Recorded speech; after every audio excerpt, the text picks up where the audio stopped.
Thank you all for joining us today for another episode of our podcast, Moving to Value Unscripted. My name is Dr. John Rodas, and I'm a recovering ex-hospital president and am proud to be the president of the Moving to Value Alliance. The Moving to Value Alliance, MTVA, a 501c3 nonprofit, is a multi-stakeholder grassroots organization whose purpose, put simply, is to foster a community that aims to create a value-based healthcare ecosystem with high-quality outcomes at a reasonable cost for plan sponsors and their members, beneficiaries, or employees. Our community has grown substantially over the past few years. We started in Connecticut, but now have nearly 1,000 stakeholders from more than 40 states all over the U.S. I want to thank our members who make this presentation possible. We'd like to give special recognition today to our trade member, Sohn Health. I'm joined today by my fellow members, Lisa Trumbull and Dr. Steve Schutzer. Lisa Trumbull is the CEO of Sohn Health, Southern New England Healthcare Organization, a physician-led, clinically integrated delivery system in Connecticut and Massachusetts. Dr. Steve Schutzer, a nationally renowned arthroplasty surgeon, is one of the founders of MTVA and is the co-founder and president of Upswing Health. Our special guest today is Steve Wiggins. Steve is an entrepreneur with 40 years of experience at the intersection of healthcare and technology. He has founded and led multiple companies over the years, embracing innovative approaches to payment and care management. Steve aims to drive healthcare transformation with his two latest ventures, Oxbridge Health and Open Networks. Oxbridge Health offers a new type of health plan organized around episodes of care. Its episode benefits plan uses bundled payments and advanced primary care to achieve cost savings without limiting patients to a narrow network of health providers. Open Networks is America's first health network cooperative. It offers a flexible, broad network relying on transparency and pricing and data. We're excited to have Steve with us today to discuss how innovative payment models and plan designs can help solve the problems in American healthcare. Welcome to Moving to Value Unscripted, Steve. Happy to be here. Steve, you've got an unbelievable, incredible, not just life story and life journey, but, success in starting companies that most of our listeners are familiar with, companies like Oxford Health and Remedy Partners. But, our listeners kind of love to hear the story, how you got from where you are to where you are today. And if you could just start with kind of how you got into healthcare in the first place, because it doesn't sound like that was your, when I was in high school or college, I said, oh, I want to be in the healthcare business. How did you get from there to here? Yeah, no, I wanted to be a producer of documentaries. That was my thinking. Didn't work out. Not too late, Steve, not too late. Yeah, no, exactly. In fact, you're a storyteller, really. When you're building businesses, you have to make sure that you characterize what you're doing so that everybody can understand. And so, some respects, that's storytelling too. But well, I got into it same way I advise young people when they talk about their careers. I always say, don't fight the ticker. And of course, nobody understands what that means because ticker tape is a thing of the past. But I always say, don't fight the ticker because life is going to take you in a variety of directions. And if you fight too hard against the direction that life's naturally taking you, a lot of times you don't make the kind of progress people make if they just let circumstance and happenstance and good fortune and luck and misfortune take them wherever life's taking them. And so in my case, my best friend broke his neck and became a quadriplegic. We're Minnesota natives, and he dove into a lake in northern Minnesota. And I took a year off of college, actually a semester off of college, and I stayed with him, and then I took a job while I was in college at the place he was living. It was called the Courage Center. And so my day-to-day job was I'd go there every day. In fact, my entire college career was as much the Courage Center, as it was called, as college. And I was the aide. They called them orderlies. We called them resident assistants. Essentially, my job was to get mostly the men. Well, I was assigned to, I'd get them out of bed. I'd shower them. I'd handle all their bodily fluids and functions, and I'd dress them. I'd comb their hair. I'd organize whatever they needed to organize. I'd return their letters. I'd everything. I'd make them cocktails. I'd roll them joints. Whatever they needed, I did, and that was my job. Certainly not the typical, except for the last part, not the typical job for any college kid. Wow. Right. So that's how I got started. And I wrote a paper for college I was in the honors program at a place called McAllister College in St. Paul, Minnesota, where I'm still very much involved. 3 of my children have gone there. The paper was essentially a hypothetical design for a network of residential facilities for people with high levels of disability that needed 24/7 attendant care services. And my professors looked at my paper that I turned in with my classmate Chuck Berg. We did it together. Chuck may be someone that you'd want to interview at some point. He just stepped down from running Cigna's Medicare, an individual business, before they sold it. And he succeeded me as the CEO of Oxford. There was one person in between us, but he's got a notable history himself. But we together wrote this paper, this honors project, and the professors essentially said, "This looks like a business plan to us. We think you should do this." And that's how I got started. We pursued creating this nonprofit organization called Accessible Space. It now has, I think, about 150 residential buildings around the country. Each one houses about maybe 20 to 30 people. And, I'm still on the board. Hondo, my friend, Mike Pesh, Hondo died at 36. He had a tough go of it. He was a C4-5 quad, so he was paralyzed pretty high up, and so had limited functioning. And as Steve probably knows, and the doctors know, people with those conditions often die just because they can't cough out the sickness that they have, and so they drowned.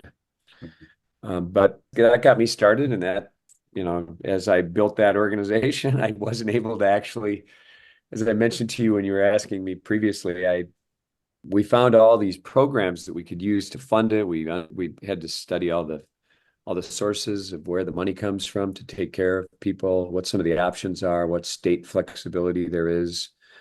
It took me deep into Medicaid. It took me partially into Medicare. And it also took me into HUD. And we ended up getting a pretty big award when we submitted it all to the government. But to get there, we had to go out to find somebody that was going to sponsor us. And so the sponsor was this hospital corporation called Health Central. And we were knocking on doors of healthcare organizations saying, they're not allowing us to submit this application to the government to get this funding because they've made it clear that they don't fund motivated individuals. They fund organizations and people with credibility. We were 2 college kids. I know it's hard to believe now, but I had long hair and a beard. And, Don't worry, we're only audio only, so you're safe. So it was just, it was very difficult Wow. to make any progress. Finally, a hospital corporation said, we'll do it.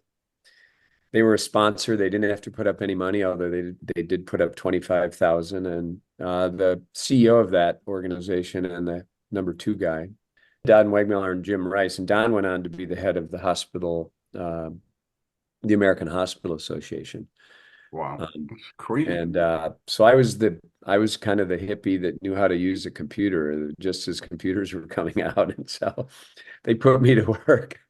And I built the nonprofit, and that got me into healthcare. It got me learning about hospitals, and that was the beginning. So I just followed the ticker. There's so many parts of that story that are amazing, and we can sit unpeel for the entire time we have. But unfortunately, we want to hear more. But Sure.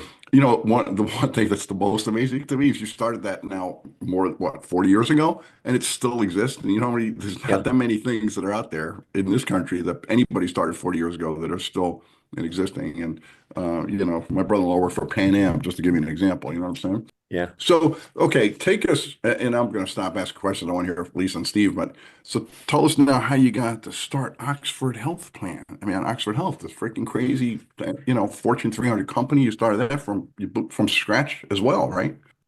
Right. Well, when I was doing the hospital job, my job was to write the long-range plans for the hospitals that they were acquiring, essentially. And what I learned was the typical hospital long-range plan was get your doctors to admit more people, get your doctors to do more tests, I mean, it was pretty blatant back then, kind of It still is. Don't worry about what the mission was. It hasn't changed at all. And at the time, there were these early HMOs were just beginning. And so there's Group Health in Minneapolis had a staff model HMO. And there's a guy named Rich Burke that was starting a company called Share Health Plan. He's now, I'm pretty sure, still the largest single shareholder of United because it became United. And I had built Accessible Space, the nonprofit serving people like my friend Hondo. And I'd spent 4 years as the executive director, and I thought I really need to learn more about business. So I went to business school. And at business school, I had a famous professor, Howard Stevenson, who's quite well published and famous guy in the world of entrepreneurial, education. And I asked if I could do it essentially 2 credits worth of independent study. And I wanted to do a deep dive into these HMOs because I had seen waste on one side, and on the other side, I saw these HMOs growing, and I thought that's something I'm very curious about. And he said, okay. So I had 2 professors that were my guides in that project, and I ended up meeting Rich Burke. I flew out to Minneapolis, and he graciously gave me lots of time. And that was when I started to understand health plans. And then from that meeting, I daisy chained to talk to other people in the field. They've all since become kind of the famous early stage people in that field. And I was just following desire to write the paper, quite frankly. I just wanted to get these 2 credits because it seemed like an easy way to get 2 credits, really. Great. And what happened was, for my summer internship, recruiters came around to recruit. And one of the groups that came around was this startup investment firm called General Atlantic. And they were like 5 people at the time. Now they're a giant fund, multiple fund company. And they said, we'd like to hire you. We love your background. We'd like to hire you for the summer, and maybe you could come to work for us then after you get out of business school. And I did. I worked for them in New York City. And basically, they just wanted me to source deals. So I just started going to conferences. And of course, I went to conferences for HMOs. And I brought back at the time what is now Cigna, what is now Aetna. Aetna really is US healthcare. And I brought all these great deals back, and they didn't want anything to do with these HMOs. They wanted me to they really liked minute clinics, these primary care doc in a boxes. And so I did bring one of those back too. Went to a bunch of conferences and found a bunch of entrepreneurs. And I realized I really wanted to do those health plans. I saw that as a much more meaningful long-term business, for all kinds of reasons I was interested. They were solving a problem that they did mainly solve. And then from that, I was able to figure it out. I figured out how these health plans work. And when I finished school, I got an offer to go back. And I said, no, I'm going to start an HMO. And I just wrote a business plan. It was called Integrated Health Plans. It only became Oxford later, but I wrote a plan. And I still remember going to this guy, Dr. Ben Saferstein. He had been the chief resident in cardiology at Mount Sinai, and he was a relatively young doctor at the time. He was living in Montclair, New Jersey. He was the first guy that I met. I forget how we even met, but he became the medical director, and he introduced me to people, and we had some meetings in his basement with doctors. And I started to raise capital from physicians that came in, and Ben helped.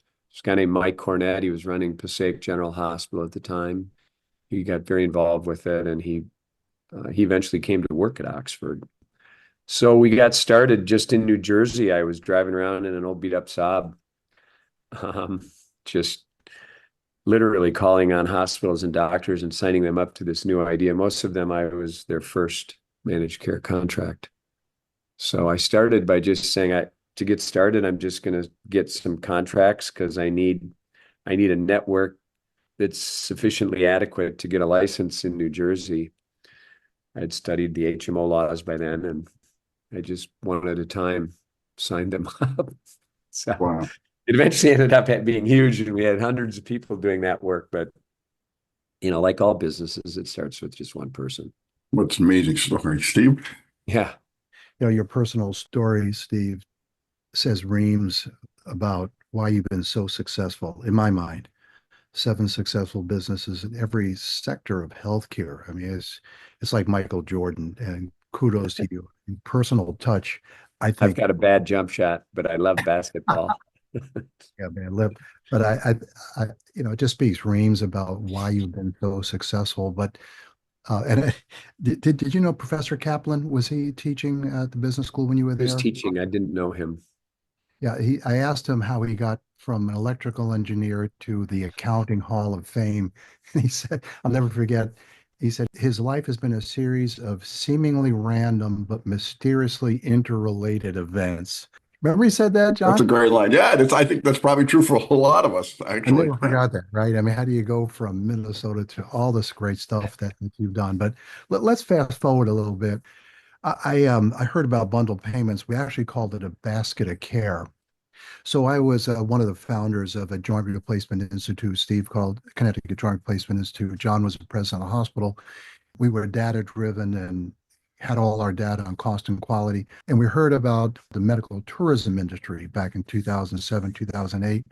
And we said, why are people going to India and Pakistan? Sort of we can do that right here. So we built a basket of care program mimicked after the state of Minnesota.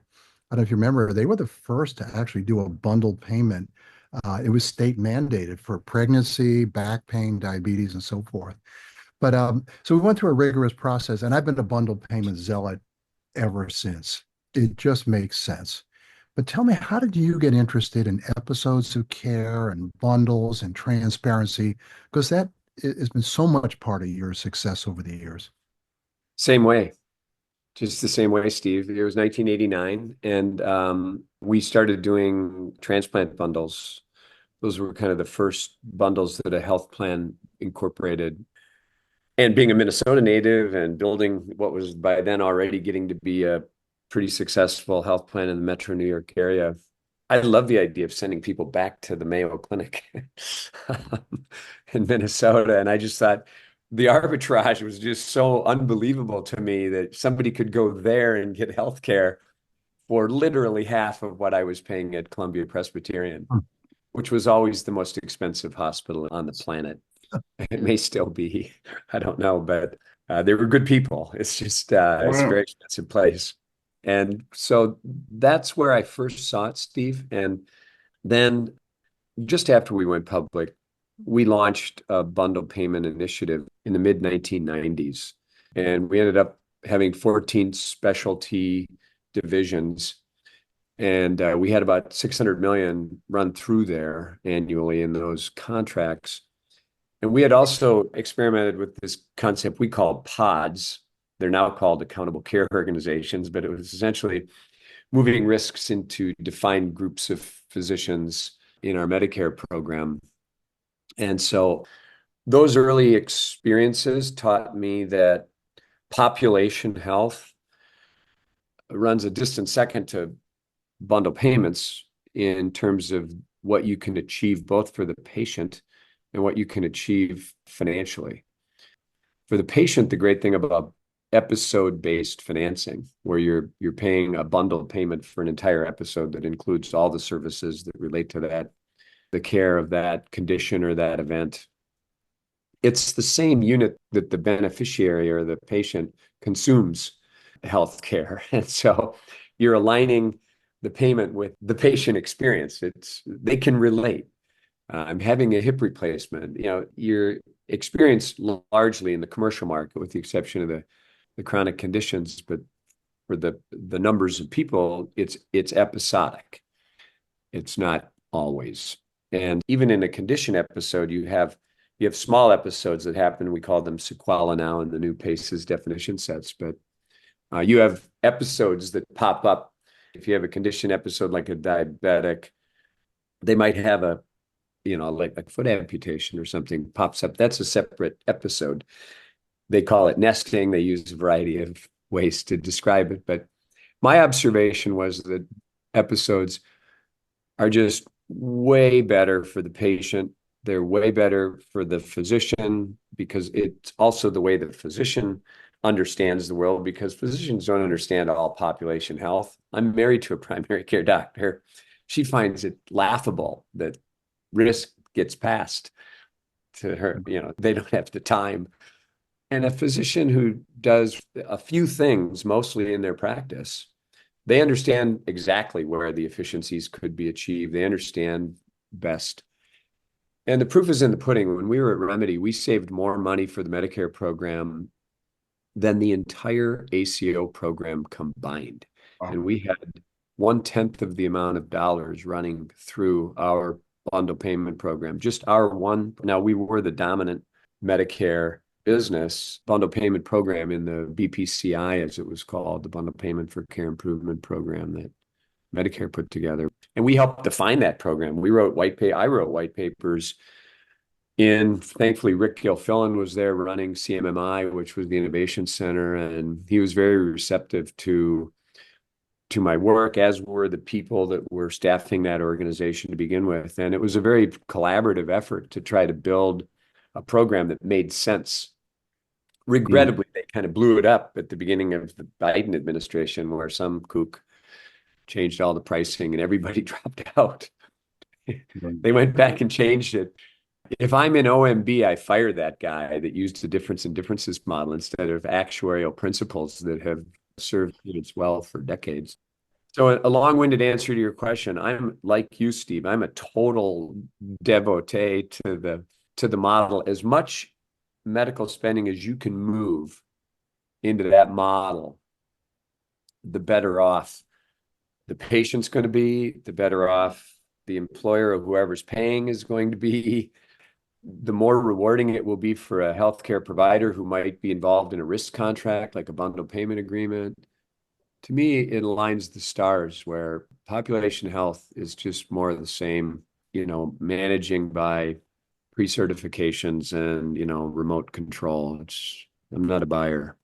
Yeah, we could probably debate that a little bit, Steve, because I think the bundled payments program is useful for very defined procedures, but not so much for chronic conditions. They're a little more holistically require a different approach. But what I'm interested in, given your vast, experience building different models, you're introducing a new entity with open networks. And what I'd like to understand is, what's your hope there?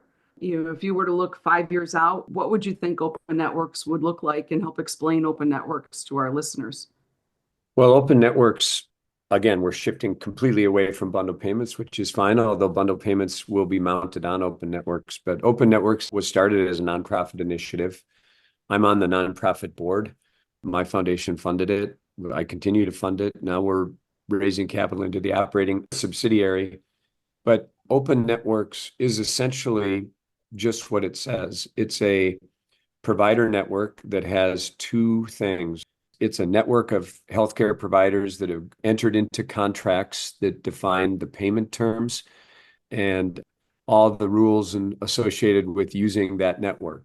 Healthcare providers have lots of requirements that they're seeking to have it embedded in a contract that they have for payment. So essentially, it's the payment contracts that move a fair price to the buyer of healthcare services. It's also a payment platform that enables both a payer to use it for a primary or a secondary network, meaning it could be a wrap network, or you could build an insurance product on it. It also enables employers to directly contract with healthcare providers, and it provides the pipes to move that payment from whoever's paying to whoever's providing the healthcare. And so Open Networks is an exciting project that, interestingly, I presume that they'll get the contract in place, but one of our first big contracts where we're working through a lot of the logistics on the big systems is with Baylor Health System, which to me is a beautiful thing, because in 1929, when at the time Baylor Hospital was struggling financially because people couldn't afford it and patients were going without care, they struck a deal with 1,200 teachers. I think it was school teachers. It was the beginning of prepaid healthcare. They paid 50 cents per I think it was per family per month. It might have been per person. I don't Wow. know. I forget what it was. I'm sure you could research it and get the exact details. But Baylor is really what gave rise to networks as we know them today and prepaid health as we know it today, where you pay in advance. And the whole idea of the HMO is prepaid health.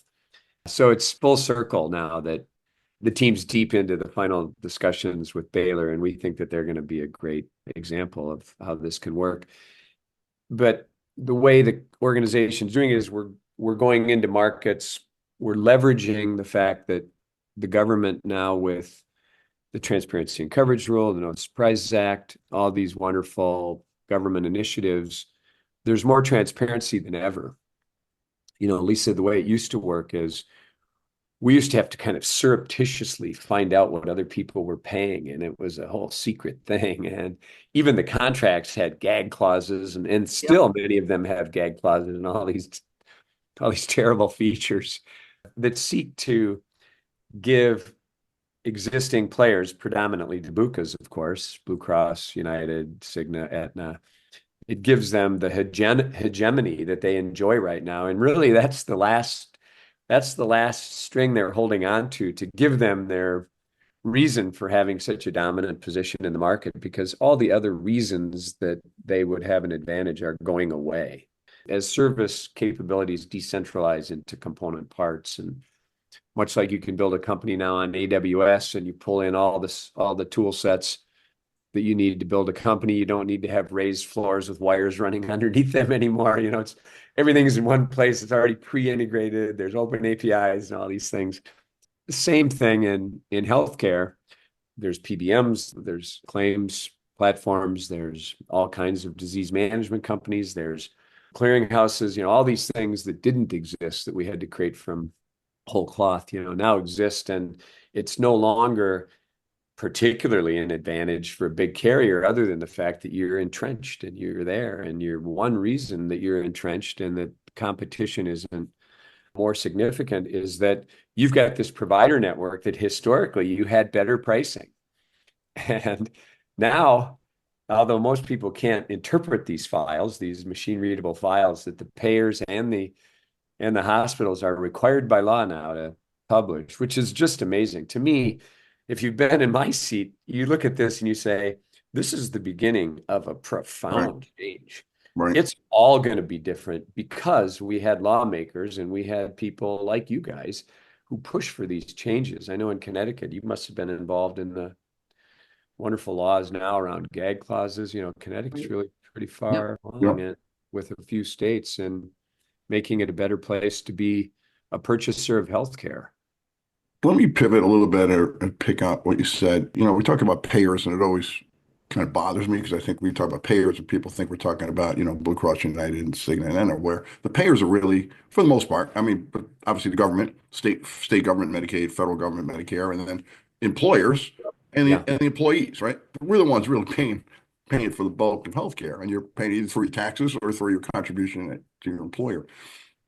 And despite the fact that the Consolidation Appropriation Act said you've got a fiduciary responsibility, you're the board or your CFO, whoever the hell signed off on your health plan, to take accountability, our experience has been virtually no employers are doing what they're supposed to do. They're not looking under the hood. Now, you've managed a lot of companies, and you could probably tell me how much you spent on, like I could when I ran, a hospital with $1 billion annual revenue. I could tell you how much I spent on paper and toner, but I couldn't tell you how much I spent on hip replacements or heart surgery. Do you think it's time, besides the law, do you think employers are finally ready to embrace that? And I want to just pick on one more thing that you alluded to. I'm also going to be a contrarian regarding episodes. I get that, how that could work is what Steve taught me every day. I need to know about how you could really reduce costs and improve outcomes in a bundle. But let's think of those teachers that Baylor had. Those are women, predominantly women, between 30 and 50, who don't have chronic disease yet. They're pretty healthy.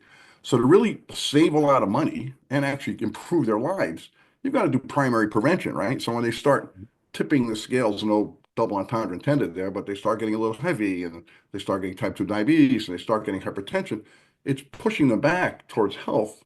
And I know you're a fan of big, bold health. Isn't that kind of the holy grail in a real population health program? So let's start with the employer part and then pivot to that second part. Yeah, no, they're not mutually exclusive. So don't take it wrong. I believe in bundles and episode-based financing just because it works better. Mhm. Fundamentally, everything I've seen, it just works better. But you still need advanced primary care, and you still need all Right. that other stuff, and it can work. We have lots of condition episodes now at Oxbridge, and it's going to work great. It looks, quite frankly, to Lisa's point, it looks more like a population model because it's a time series of payments. It's an allowance essentially, but the field has evolved to where it appreciates the fact that you don't know. You can't predict what's going to happen with a lot of chronic conditions. And there will be episodes inside of chronic conditions, but you want that patient under a chronic care program of some sort that inside of that, as the whack-a-mole happens of you just don't know. We don't know. It's a random number generator sometimes to predict some of this I stuff. completely agree that the best thing is a combination of both Yeah, structures, yeah.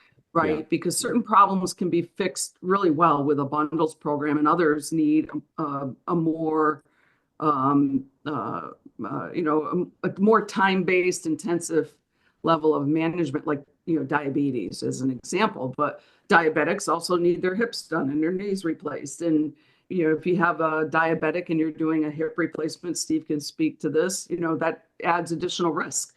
But if you have a combined population health bundles type of program, you can help mitigate that risk so they have better outcomes after a Yeah. surgical procedure. And I think that there's a lot of opportunity to really put these together to drive improvements for patients and for employers. And I'm wondering if you see that as a strong potential in your new product, Open Networks, to be able to package those types of services in a way that an employer could go to it and say, all right, this is what I want to do for my healthcare for my employees, or can have an a la carte approach to the way that they want to maybe turn on or turn off certain aspects Mhm. of what you may have to offer. Agree, 100%. I mean, first of all, they fit beautifully together. Episode-based financing, what it forces you to do, which we've had to do at Oxbridge, and we're talking about there's Oxbridge Health, which is going to be a new insurance product model that about 40% of spending runs through the episodes. So 60% it doesn't run through episodes. It's just that stuff that fits does. And that happens to be where much of the real high variance can be. And some of those are part of condition episode. But I think 100% they deserve to be together. But what episodes force you into, which the really cool thing about Oxbridge that we're doing is we think about it differently than you think about it if you're running an insurance company today and you're not trying to, from the ground up, have your entire DNA be focused on identifying a patient really early in the episode so that you can alert them and tell them, hey, you have an allowance. So I say to my team all the time, we can't let anybody accrete into an episode that doesn't know it's not their father's health plan. The quid pro quo of saving 10 to 20% is you have an allowance. We're going to give you guaranteed price episodes at thousands of places in your market that you could go, and you pick, and you're going to know ahead of time exactly what your out of pocket is.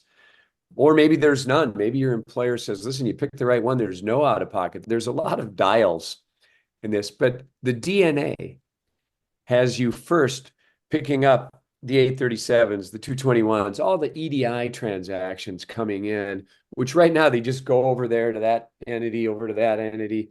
We have a fully integrated, we call it the Quilt communication bus that ingests this.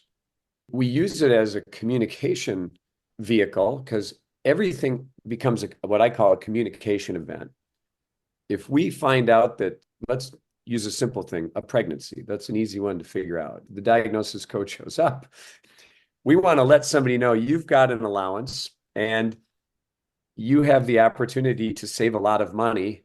I have family, that can't afford a $10,000 deductible, a $5,000, Oxbridge is partially intended to defend those people from getting smoked by healthcare costs.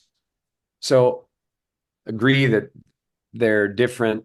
You still need all of the other things that you did. They're not mutually exclusive. It's additive, but it does carve out from the population world.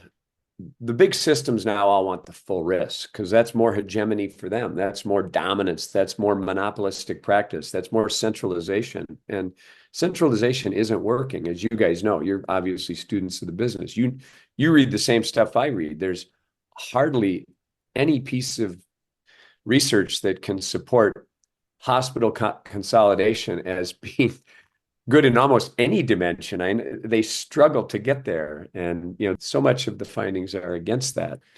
But, John, you said our employers ready. Whether it's open networks or Oxbridge, they're two radical concepts.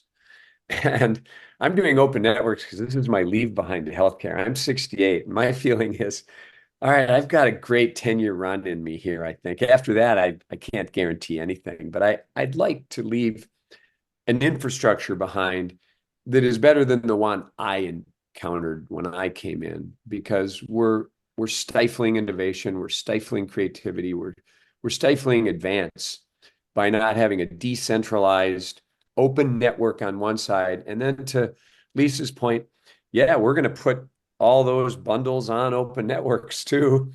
It'll be an insurance product first because that's how we present it. We want to show the world what's possible.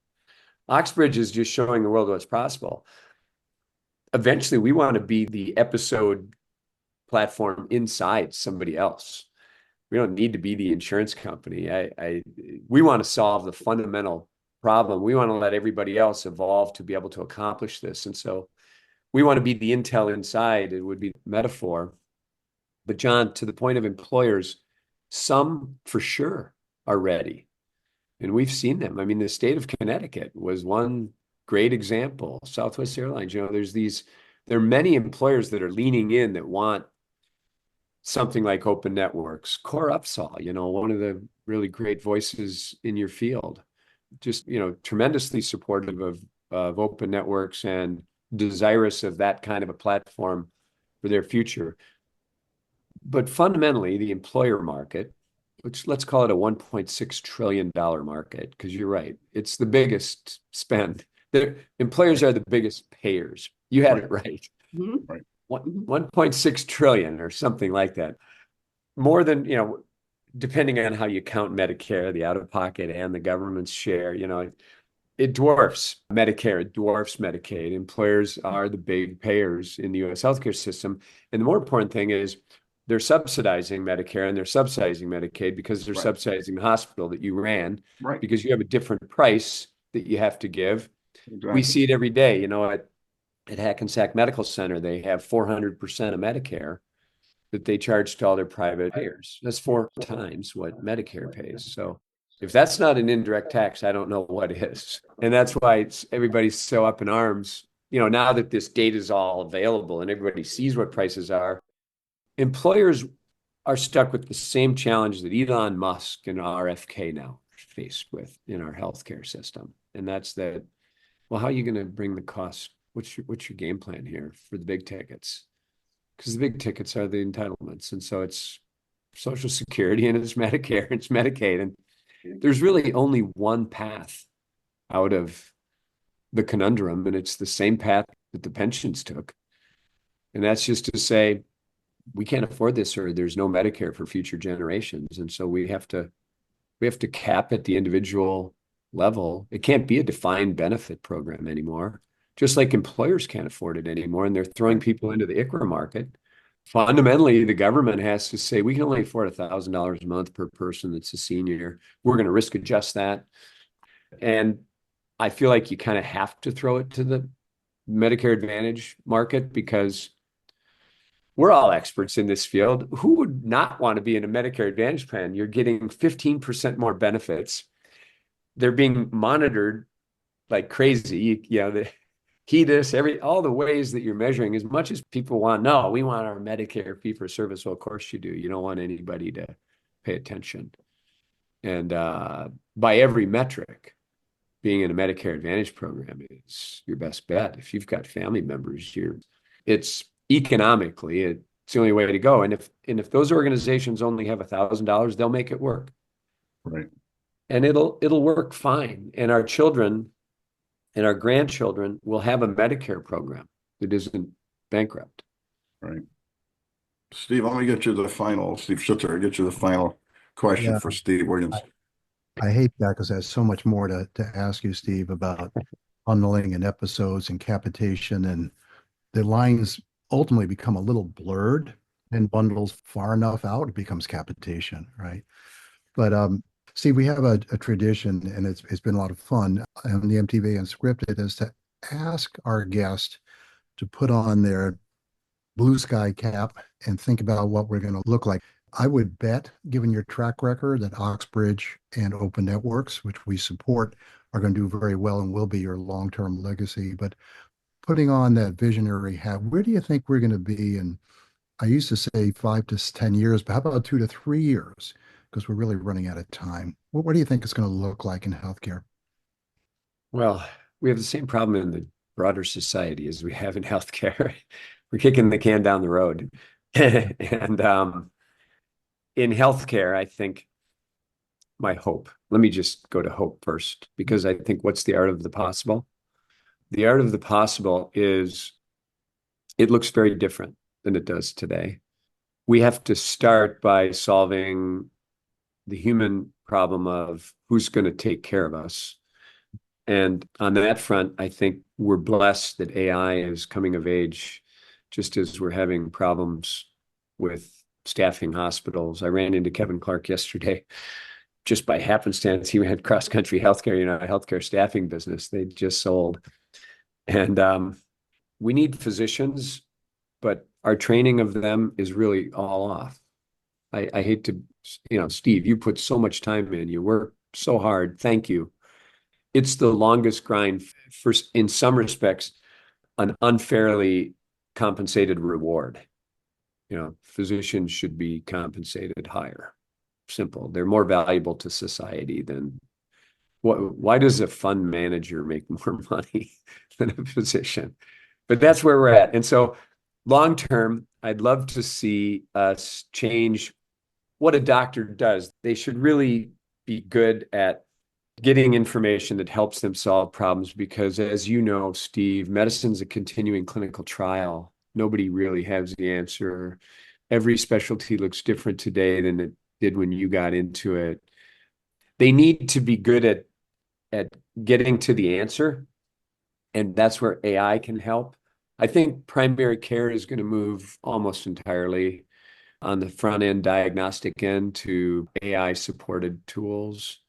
I'm deep into AI in both of these projects. I kind of head the AI team because AI is really for people like us. It's for people that have a long history in an industry who know how the dots connect.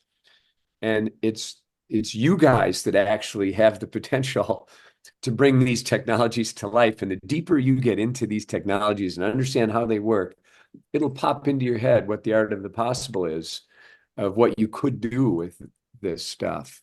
And we're just scratching the surface, but every day, every week it changes. I watch 4 or 5 YouTube videos a week just to learn new tools, because I can't find any other place that I can find that information. It's like the guy that runs the IBM Quantum Computing Center, when interviewed on 60 Minutes, admitted he didn't have a PhD and he didn't even have a master's degree. He didn't even go to college. He learned on YouTube. One of those shocking things that you watch on TV, you say, did he just say that? But I get it, because I'm doing the same. And so I think it looks different that way. I think on the front end, there's a lot of people, there's work being done at Mount Sinai, but there's brilliant people working on that part of it that I think are going to change things. I think stem cells are a long way off, so I don't think longer than people think. I don't think that there's a silver bullet out there. I think the lifespan is going to go up slower than people think. And so we've got a crush here of seniors coming on. And I think in the healthcare system and the financing system, I'm hoping that it begins to decentralize. People have more direct control. it's either going to be a single payer system, or we're going to embrace the potential of Web 3.0 models. And that would be my hope on the financing side, that there are more Web 3.0 models. They're decentralized. The casino culture of crypto has tainted the ability of those concepts to get traction with people like us, because they're just speculative. It's they're get rich quick schemes, but underneath it, privacy concepts like zero knowledge proof and these things all have incredible application in healthcare. Smart contracts, are you kidding me? That's where we're headed with open networks. We want to be the smart contract platform, but I've learned I get out ahead of the markets, and you can't build organizations if you're too far ahead of a market. Good point. Wow, Steve, thank you so much. Elise and Steve Schisser, thank you so much for joining us today. Steve, we could talk to you for hours and hours. Thanks. And That's sweet. your legacy and not to mention just your legacy, but the people you've touched along the way and what they've all become is an amazing, amazing story. I feel like I need to put down a pedigree of all these connections, because it would be quite an interesting lattice and web. But thank you so much for all you've done for all of us in healthcare and for all you're doing. And we're That's happy very to nice of you to say. watch it all happen. If we can participate and be active Could I get members my wife anyway. on this call to just hear good things? It's going to be recorded, so you can let her play it. So Right. And you can say, All see, right. someone thinks we're fabulous. yeah. Hey, well, good luck with this. Thank you so much. I'm Appreciate honored it. that you wanted to talk, so thank you. It's always fun to Appreciate it. talk to you. Thank you so much. We want to take a minute now to introduce the new MTVA membership program. As a 501c3 nonprofit, we rely on support from our grassroots network to advance our mission of creating a value-based health system with high-quality patient outcomes at a reasonable cost. As we continue to grow and broaden our impact, we're excited to invite like-minded organizations and individuals to join our membership program. We're proud to offer two membership models, Ally Member and Trade Member. Tax-deductible membership contributions help us enrich the healthcare environment with quality content, including this podcast, and robust platforms to fuel discussion, collaboration, and advocacy that lead to groundbreaking solutions.